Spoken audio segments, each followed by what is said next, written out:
ตอนนี้ก็กำลังประกอบเนาะอุปกรณ์เนาะเสียงตัวเป็นยังเนาะฝากติดตามในเด้อพี่น้องเลยลงทุนปานนี้บ่มีคนกดไลค์กดแชร์เนี่ยบ่ม่วนเลยในนี่เลยไปเบิ่งทางนักห้องเพิ่น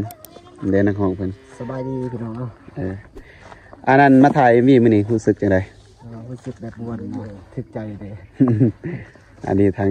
บ่าววันมณีใส่เพิ่นแบบมักแฮงเนาะมักห้องเพลงแบบมักม่วนเนาะมักเต้นอันนี้ก็คือบรรยากาศรอบๆนะพี่น้องเนาะบอนถ่ายมีมาเบิ่งทางนักห้องเพิ่นกำลังเกี่ยมใส่เกิบเกิบนี่บริษักเด้อพี่น้องเด้อสักแล้วบ่หยอกซื่อๆเด้ออันนี้แดนเซอร์กำลังกินน้ำนี่คือจูแดนเซอร์นะพี่น้องเนาะเบื้องหลังอันนี้คือทางเบาคำนี้ซีบุญอ่อนเพิ่นคู่อุปกรณ์แต่งโต๊ะกับบหลายปานใด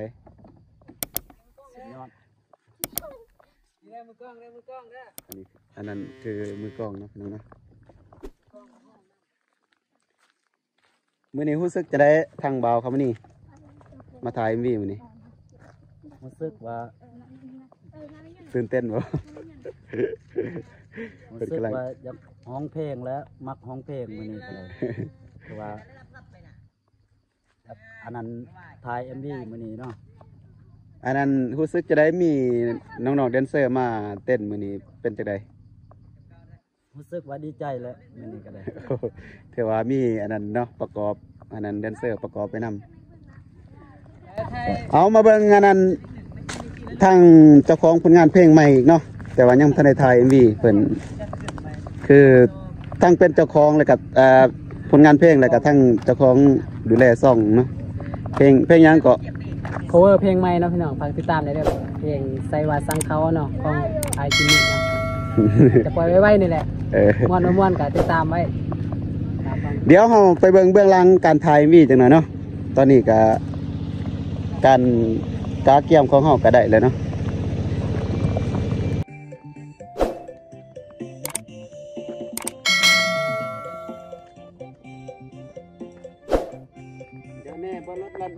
แน่